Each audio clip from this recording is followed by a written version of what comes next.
Thực phẩm này không phải là thuốc, không có tác dụng thay thế thuốc chữa bệnh. Bạn đang gặp phải tình trạng trằn trọc khó ngủ, nằm mãi không ngủ được, đêm chỉ ngủ được 2 đến 3 tiếng, chưa sáng đã tỉnh, đau đầu, hoa mắt, chóng mặt, ngồi xuống đứng dậy khó khăn. Đây là dấu hiệu điển hình của người bị thiếu máu lên não và rối loạn tiền đình. Nguyên nhân do sự hình thành các cục máu đông gây tắc nghẽn lòng mạch dẫn đến thiếu máu lên não.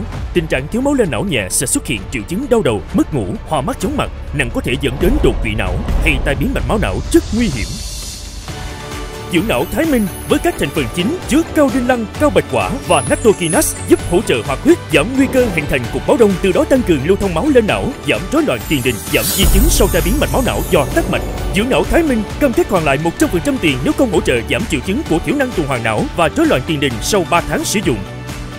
Đau đầu, mất ngủ, tiền đình, dùng ngay dưỡng não Thái Minh mỗi ngày. Sản phẩm có bán tại các hiệu thuốc trên toàn quốc. Chi tiết liên hệ tổng đài 1800 1705.